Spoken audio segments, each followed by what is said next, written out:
पाकिस्तान में कोरोना के मुस्बत केसेस की शरह नीचे ना आ सकी। 24 घंटों के दौरान कोरोना टेस्ट मुस्बत आने की शरह 12.5% रही। 23 जनवरी को 57,401 कोरोना टेस्ट किए गए। 7,195 अफराद में कोरोना वायरस की तस्दीक हुई। NCOC के मुताबिक गुज़िश्ता रोज 8 कोरोना मरीज इंतकाल कर गए। मुल्क भर में 1,113 मरीज ऐसे हैं जिनकी हालत तशवीशनाक बताई जा रही है।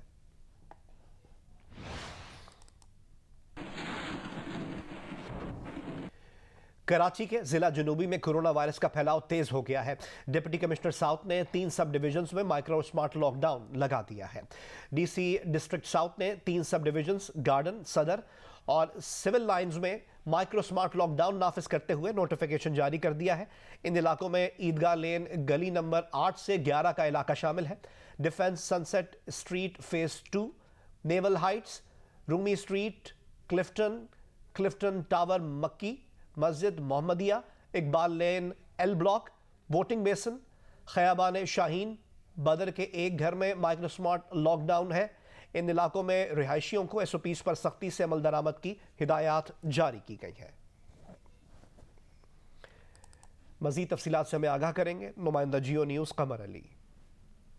जी, डिस्ट्रिक्ट साउथ में भी कोरोना वायरस के केसेस में तेजी से इजाफा हो रहा है। अब तक जो है वो 400 से जायद केसेस जो है रिपोर्ट हुए हैं, जिसके बाद डिप्टी कमिश्नर साउथ ने जो है वो 3 सब डिवीजन्स गार्डन, सदर और सिविल लाइंस में जो है वो स्मार्ट लॉकडाउन मुख्तलिफ इलाकों में नाफिज कर दिया है। इस वक्त हम गार्डन की सब डिवीजन के इलाके ईदगाह में मौजूद हैं। यहाँ की गली नंबर 8 से 11 तक जो है वो स्मार्ट लॉकडाउन नाफिज किया गया है। शहरियों को SOP पर जो है वो अमल दरामद करने की हिदायत की गई है। उसके बावजूद जो है यहाँ पर SOP पर अमल दरामद करता हुआ कोई भी नजर नहीं आ रहा। शहरी बगैर मास्क के घूम रहे हैं। सोशल डिस्टेंसिंग का ख्याल नहीं रखा जा रहा।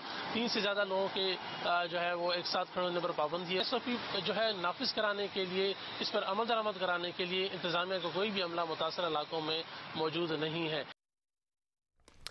मुल्क भर में कोरोना के वार जारी हैं। अंदरून मुल्क जाने वाली ट्रेनों के मुसाफिरों ने SOPs को यकसर नजरअंदाज कर दिया है। पडीदन से मजीद हमें आगाह करेंगे जियो न्यूज़ के नुमाइंदे गुलाम हैदर आकाश। जी बिल्कुल, मुल्क भर में कोरोना के वार जारी है। 5वीं लहर के दौरान कोरोना तेजी से फैल रहा है। ताहम कराची से पंजाब और अंदरून मुल्क जाने वाली ट्रेनों में कहीं भी SOPs नजर नहीं आ रहा। मुसाफिर बगैर मास्क के सफर कर रहे हैं और सोशल डिस्टेंस का भी ख्याल नहीं किया जा रहा। रेलवे इंतजामिया भी SOPs पर अमल कराने में बुरी तरह नाकाम नजर आती है। दूसरी तरफ अंदरून मुल्क और कराची में फैलते हुए कोरोना के बायस ये लोग जो सफर पंजाब, सिंध और दीगर इलाकों में कर रहे हैं, उनसे कोरोना फैलने का अंदेशा है। धुंध की सूरत हाल के मुतालिक आपको अपडेट करें। पंजाब के मैदानी इलाके आज भी गहरी धुंध की लपेट में हैं। मोटरवे M2 ठोकर नियाज बेग से कोट मोमिन तक ट्रैफिक के लिए बंद कर दी गई है। M3 फैजपुर से जड़ावाला तक शदीद धुंध के बायस बंद है। M4 शेरशाह से शोरकोट तक धुंध के बायस बंद कर दी गई है। मोटरवे M11 महमूद बूटी से समड़याल तक अब हद निगाह बेहतर होने पर इसको खोल दिया गया है। कौमी शाहराह पर धुंध के बायस ट्रैफिक की रवानी मुतासर है।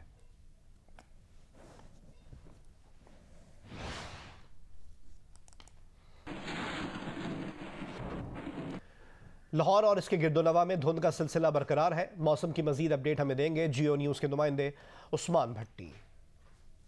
जी, लाहौर में मौसम काफ़ी खुशगवार है क्योंकि गुज़िश्ता कुछ दिनों से लाहौर में बारिश का सिलसिला जारी था, इसलिए वेदर जो है वो काफ़ी प्लेजेंट है। महकमे मौसमियात के मुताबिक कल भी बारिश का इम्कान है और आज भी बारिश का इम्कान है, जबकि नेक्स्ट वीक मंगल के दिन भी बारिश होने का इम्कान है। इसके अलावा महकमा मौसमियात का कहना है कि बलाई पंजाब, कश्मीर, गिलगित बल्तिस्तान में भी बर्फ़बारी और बारिशों का इम्कान है। और लाहौर की अगर बात करें तो अब क्योंकि स्मोक नहीं रही, बारिश होने की वजह से वेदर क्योंकि खुशगवार है और इसके अलावा जो तलीमी इदारे हैं उनको भी ओपन किया गया है। इसके अलावा शाम के वक्त फोग होने की वजह से मोटरवेज को ट्रैफिक के लिए बंद कर दिया जाता है। मरी और गलियात में 1.5 फीट से ज्यादा बर्फ पड़ने के बाद निज़ाम जिंदगी मफलूज होकर रह गया है।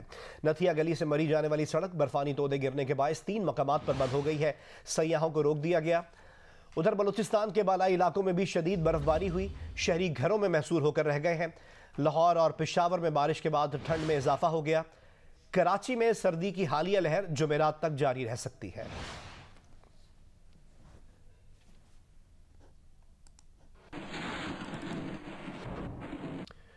कोयटा समेत बलूचिस्तान के बेशतर इलाकों में शदीद सर्दी की लहर बरकरार है।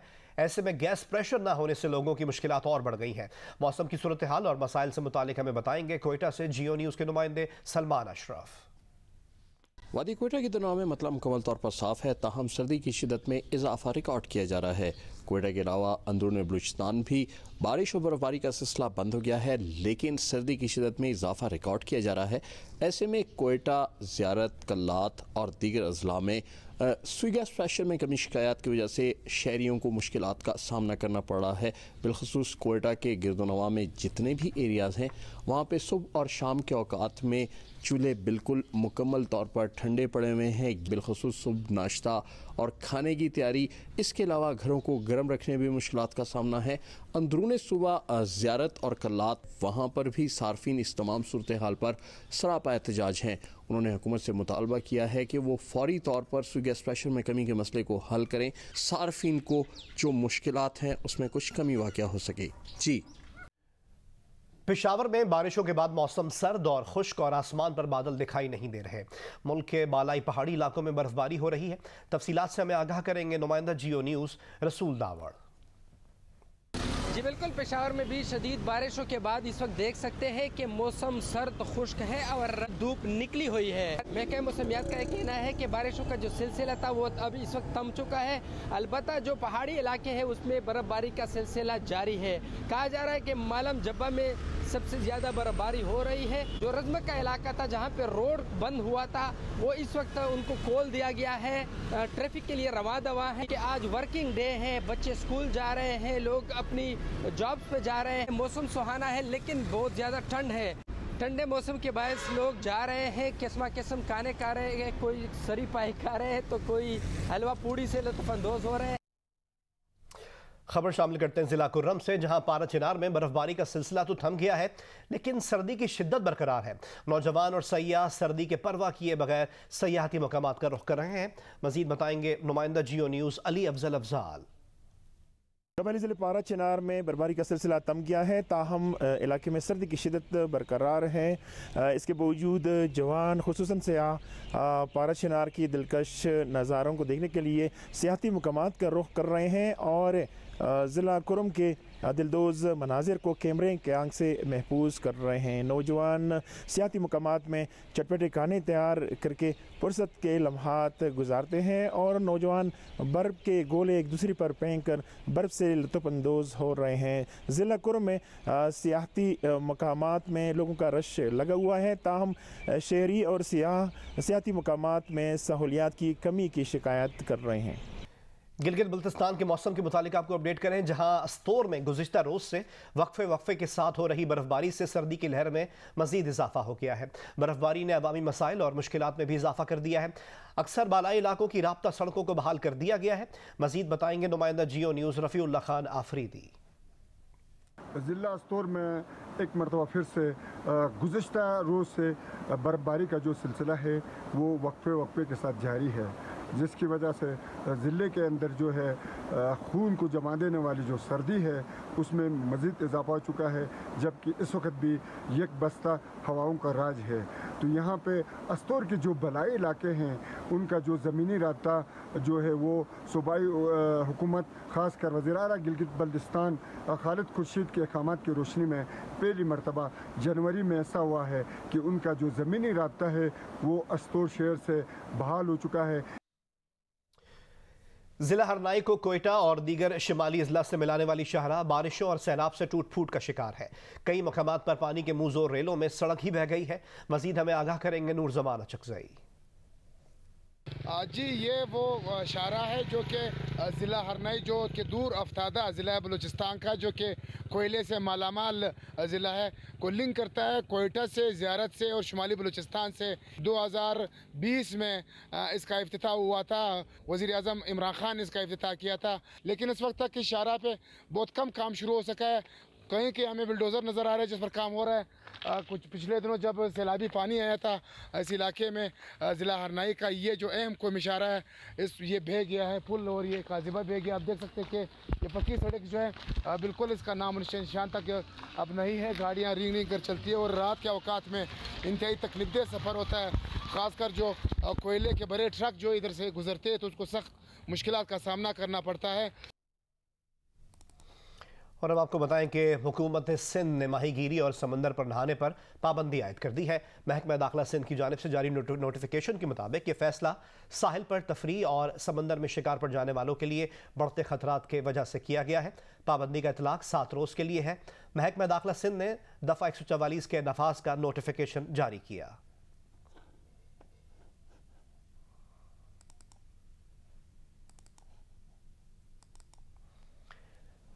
खैबर के पहाड़ी सिलसिले में भटक जाने वाले 11 बच्चों को रेस्क्यू कर लिया गया। बच्चे पिकनिक मनाने पहाड़ पर गए थे। जब वो रास्ता भूल गए, अंधेरा बढ़ा और खाने पीने की अशिया ख़त्म होने लगी तो बच्चों ने एक वीडियो बनाकर उसको सोशल मीडिया पर अपलोड कर दिया। इंतज़ामिया की टीम्स बच्चों तक पहुँचने में कामयाब हो गई और बच्चों को बाहिफाजत रेस्क्यू कर लिया गया। Director general rescue doctor Khatir Ahmed के मुताबिक रेस्क्यू एहलकारों ने बच्चों को कापर तंगी के रास्ते से निकालकर असिस्टेंट कमिश्नर जमरूद के ऑफिस मुंतकिल किया। डीजी रेस्क्यू ने सर्च ऑपरेशन में हिस्सा लेने वाले एहलकारों में खुसूसी सर्टिफिकेट तकसीम करने का ऐलान किया है।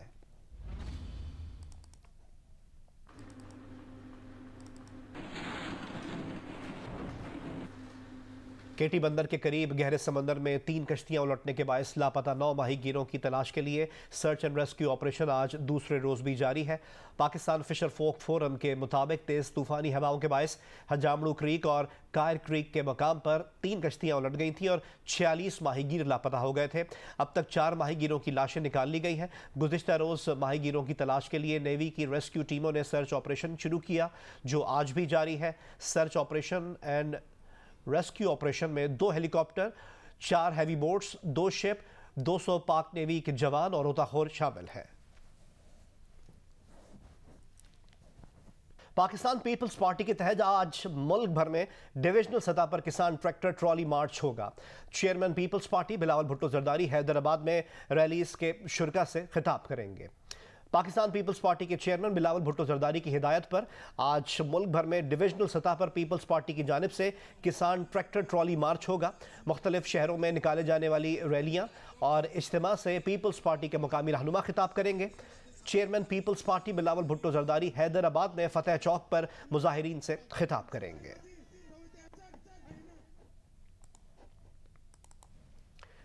पीपल्स पार्टी की रहनुमा शाजिया मरी ने कहा है कि किसान मार्च गरीबों का मार्च है। इमरान खान को अब इस मार्च से इस्तीफा ही बचा सकता है।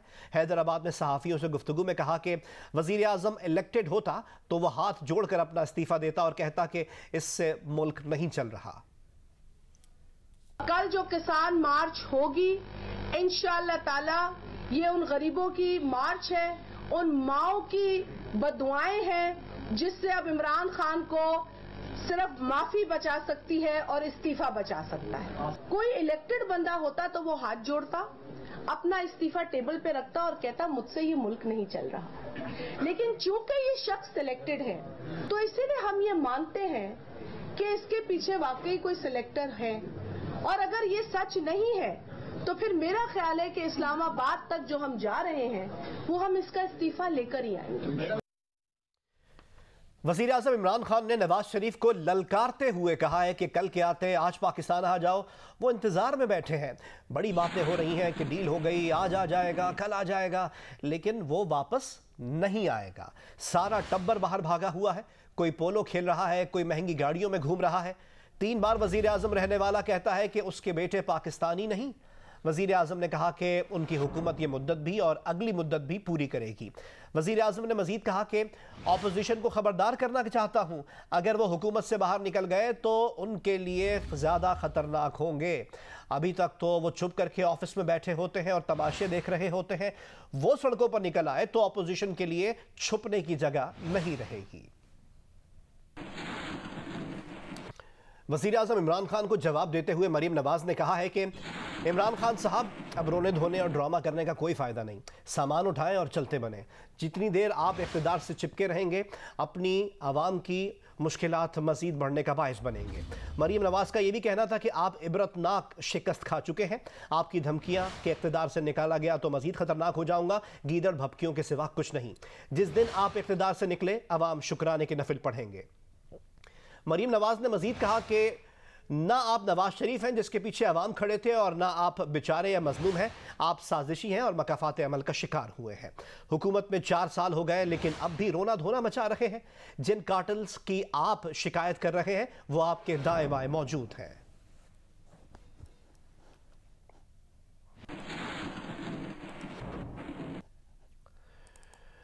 मुस्लिम लीग नून के रहनुमा परवेज रशीद ने वज़ीर आज़म को जवाब देते हुए कहा है कि सियासी जमातों को आईनी तरीके से वज़ीर आज़म को घर भेजने का हक है, फिर इमरान की धमकी का निशाना कौन है?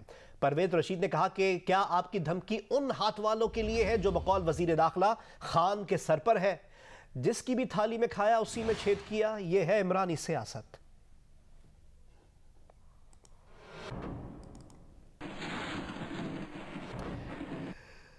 दीगर खबरें शामिल करें और आपको बताएं कि FIA तर्जुमान का कहना है कि हेस्कॉल पेट्रोलियम कंपनी में 54 अरब रुपए से ज्यादा मनी लॉन्ड्रिंग का इंकशाफ सामने आया है। मनी लॉन्ड्रिंग और मालियाती फ्रॉड पर 30 मुल्जिमान के खिलाफ मुकदमा दर्ज किया गया है। यह मुकदमा बैंक डिफॉल्ट, मालियाती फ्रॉड और मनी लॉन्ड्रिंग की इंक्वायरी में शवाहिद सामने आने पर दर्ज किया गया।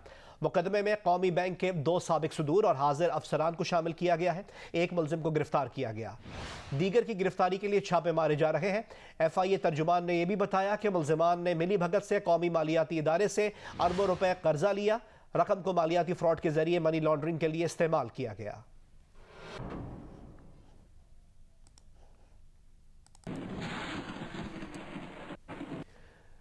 अमीर जमात इस्लामी पाकिस्तान सिराजुल हक ने कहा है कि धरना जितना तवील होगा नुकसान पीपल्स पार्टी का होगा। कराची में जमात इस्लामी के धरने के शुरा से खिताब में उन्होंने मजीद कहा कि मामला 27 फरवरी से पहले हल ना हुआ तो मुजाहिरीन का रुख बिलावल हाउस की जानिब होगा। बिलावल साहब ने ऐलान किया है कि मैं 27 फरवरी को इस्लामाबाद की तरफ लॉन्ग मार्च करूंगा। खुदा के बंदे, 27 फरवरी से कबल अगर आपने लोगों की बात नहीं सुनी तो सुन लो, सिंध के गोटों से लोग तुम्हारे घर की तरफ, तुम्हारे ऑफिस की तरफ, तुम्हारे बंगले की तरफ मार्च शुरू करेंगे। तो यह अच्छा होगा, यह भी अच्छा होगा कि आप इस्लामाबाद जाएं और तुम्हारी निवालों में जनाब अब्दुल रशीद साहब बैठे। कन्वीनर MQM पाकिस्तान खालिद मकबूल सिद्दीकी का कहना है कि पीपल्स पार्टी इंतजामी, सियासी और लिसानी तौर पर सिंध को तकसीम कर रही है। टंडो LIR में जो हुआ वो पाकिस्तान के निज़ाम अदल पर तमाचा है। खालिद मकबूल ने वज़ीर आज़म को मुखातिब करके कहा कि इन्हें हुकूमत की हिमायत नहीं, हुकूमत को मुत्तहदा की हिमायत की ज़रूरत है। MQM के बहादुराबाद मरकज पर जनरल वर्कर्स इजलास किया गया। साबिक मेयर कराची वसीम अख्तर ने अपने खिताब में टंडो LIR वाक़े की मजम्मत करते हुए इसे बल्दियाती कानून से नज़र हटाने का इक़दाम करार दिया। उन्होंने इल्ज़ाम आयद किया कि पीपल्स पार्टी और पुलिस इस कत्ल के पीछे हैं। उन्होंने वफाकी हुकूमत को तनकीद का निशाना बनाते हुए मुतालबा किया कि वज़ीर आज़म खालिद मकबूल से राब्ता करें। वफाक को इस पे नोटिस लेना चाहिए और सिर्फ नोटिस नहीं, नजर आना चाहिए। सस्पेंड किया जाए SSP को फौरन। इमरान खान साहब खुद इंटरवीन करें अगर एक रशीद के समझ में नहीं आती बात तो। कन्वीनर MQM पाकिस्तान खालिद मकबूल ने पीपल्स पार्टी से मुताल्लिक कहा कि इन्होंने इंतजामी, सियासी और लिसानी तौर पर सिंध को तकसीम किया। जाली मरदमशुमारी के जरिए ऐवान में आए। खालिद मकबूल ने चीफ जस्टिस पाकिस्तान को मुखातिब करते हुए कहा कि टंडो LIR का वाकया नस्ला टावर से बड़ा वाकया है। पाकिस्तान की जमहूरियत एक्सपायरी डेट की तरफ बढ़ रही है। हम उनके साथ नहीं रह सकते कि जिन्होंने इस 50 साल में अपनी जानिब से हुज्जत तमाम की है, जिन्होंने इंतजामी तौर पर, सियासी तौर पर और लिसानी तौर पर सिंध को तकसीम किया है। और वो कौन लोग हैं जिन्होंने सिंध को तकसीम किया है, ये वो लोग हैं जिन्होंने पाकिस्तान को तकसीम किया है। जनरल वर्कर्स इजलास में बल्दियाती कानून और टंडो अलयार वाक़े के खिलाफ बुध को कराची प्रेस क्लब पर एहतजाज का भी ऐलान किया गया। कैमरामैन शेर जमीर के साथ Khawar Khan, Geo news, Karachi. Pakistan cricket board ने PSL 7 के लिए हिफाजती प्रोटोकॉल्स जारी कर दिए हैं। खिलाफ वर्जियों पर सजा के तौर पर 25% मैच फीस से लेकर 5 लाख रुपए जुर्माना और लीग से बेदखली भी शामिल है। PSL के कोविड प्रोटोकॉल्स के तहत कराची में इवेंट के दौरान शुरा की 4 बार PCR टेस्टिंग होगी। लाहौर आमद पर 1 टेस्टिंग होगी, फिर लाहौर में टूर्नामेंट के दौरान 7 मरतबा टेस्टिंग होगी। कोविड टेस्ट का रिजल्ट मुस्बत आने पर 7 दिन के लिए आइसोलेशन में रखा जाएगा, जिसके बाद रैपिड टेस्ट होगा और उसका रिजल्ट मुस्बत आने की सूरत में मजीद 3 रोज के लिए आइसोलेशन में रहना पड़ेगा। PCB के मुताबिक हर टीम को होटल की अलहदा मंजिल पर कमरे दिए गए हैं। PSL शुरा को मंजूर शुदा डिलीवरी सर्विस के जरिए होटल के बाहर से खाना मंगवाने की इजाज़त होगी, जो मखसूस अमले को मौसूल होगी, जो उसे सैनिटाइज करके मंजिल पर पहुंचा देंगे। कोविड टेस्ट मस्बत होने वाले शुरा से 48 घंटे में मुलाकात करने वाले तमाम अफराद को भी आइसोलेट करके कोविड-19 टेस्ट करवाए जाएंगे। कोविड प्रोटोकॉल की खिलाफ वर्जी करने वालों को सजाएं भी दी जाएंगी, जिसमें 5% मैच फीस, जुर्माने से 5 लाख तक जुर्माना और लीग से बेदखली की सजा शामिल है। PCB के मुताबिक रूम सर्विस के अलावा किसी को होटल रूम में आने देना, इजाज़त के बगैर करंटीना के दौरान कमरे से बाहर निकलना, बबल के बाहर से कोई चीज़ वसूल करना, अलामात से आगाह न करना या ऐसा कदम लेना जो अलामात छुपाए या टेस्ट पर असरअंदाज हो, बड़ी खिलाफ वर्जी होगी। कराची में गुज़िश्ता रोज कोरोना टेस्ट मुस्बत आने की शरह 37.23% रिकॉर्ड की गई। महकमा सेहत के मुताबिक हैदराबाद में कोरोना मुस्बत केसेस की शरह 18.05, पेशावर 26.4, मुजफ्फराबाद 25%, रावलपिंडी में 17.36%, मर्दान में 16.01, इस्लामाबाद में कोरोना टेस्ट मुस्बत आने की शरह 12.7% रिकॉर्ड की गई।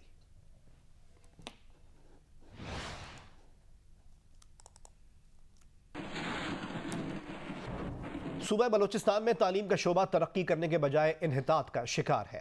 सालाना अरबों रुपए खर्च करने के बावजूद शरह ख्वानदगी बढ़ने के बजाय कम हो रही है। 2020 में आलमी वबा कोरोना वायरस ने सूबे के तालीमी निज़ाम को तबाही के दहाने पर पहुंचा दिया। आलमी यौम तालीम के मौके पर देखते हैं कोयटा से नदीम कौसर की रिपोर्ट। मेरे स्कूल में 4 दीवारी और मेन गेट टूटा हुआ है। मेरे क्लास में चेयर, टेबल, टाट, ब्लैक बोर्ड की कमी है। वॉशरूम में पानी की सहूलत नहीं है और स्कूल का छत टूटा हुआ है और बिजली, पंखा और साफ पानी की कोई सहूलत मौजूद नहीं है। बलूचिस्तान के तालीमी इदारों की नागुफ्ता हालत की ये मंजरकशी सूबे के वज़ीर तालीम की मौजूदगी में मुनक़िदा एक तकरीब में नसीराबाद के इलाके तंबू की गर्ल्स स्कूल की एक तालिबा ने की। महकमे तालीम के अपने रिकॉर्ड के मुताबिक बलूचिस्तान के 1300 से ज़ायद स्कूलों के गैर फाल होने की वजह से इन पर ताले लगे हुए हैं। 5000 से ज़ायद सरकारी स्कूल ऐसे हैं जो छत के बगैर खुले आसमान तले काम कर रहे हैं। बलूचिस्तान में कोई 1.8 मिलियन यानी 18 लाख के करीब बच्चे और बच्चियां तालीम से महरूम हैं। बलूचिस्तान में 5000 के करीब जो हमारे स्कूल वो शेल्टरलेस हैं। बाकी हमारे कोई 7 से 8000 के करीब जो स्कूल हैं वो सिंगल टीचर पर मुश्तमिल हैं। तो जो बलूचिस्तान की तालीम की सूरत हाल है बहुत अबतर है। बलूचिस्तान के 15000 स्कूल और 160 कॉलेजेस में 10.5 लाख तलबा हुसूल इल्म के लिए कोशा हैं, जबकि असातिज़ा की तादाद 50,000 के ज़ायद है। 10 साल कबल इस सूबे में तालीम का बजट 20 अरब और तालीम की शरह 56% थी, मगर अब तालीम का बजट 90 अरब तक जा पहुँचा है, जबकि तालीम की शरह 43% रह गई है। 2020 में कोरोना वायरस के बायस सूबे के तालीमी इदारे 1 साल तक बंद रहने से शरह तालीम को मजीद नुकसान पहुँचा। महकमे तालीम के अरबाब इख्तियार का कहना है कि मुल्क भर की तरह सूबे में यकसा निसाब तालीम लाया जा रहा है और बंद स्कूल खोलने के लिए इक़दाम किए जा रहे हैं। जी, हम इनके लिए एक मॉनिटरिंग सिस्टम बना रहे हैं जो तमाम स्कूलों को चेक करेगा। इंशाल्लाह इसके लिए स्कूलों के हवाले से हम पूरे कोशिश कर रहे हैं, इसको जो बेहतरी ला सके हम इंशाल्लाह बेहतरी लाएंगे। बलूचिस्तान के महकमा तालीम के कर्ता कहते हैं कि तालीम की बेहतरी के लिए 70 अरब रुपए की लागत से 5 साला सेक्टर प्लान ला रहे हैं, जबकि सूबे के माहिरीन तालीम का कहना है कि सूबे में तालीम की तरक्की दकियानूसी, तदरीसी सिलेबस के खात्मे और मॉडर्न तर्ज तालीम को राइज करने से ही मुमकिन है। कैमरामैन फ़याज़ अहमद के साथ नदीम कौसर, जियो न्यूज़, कोयटा।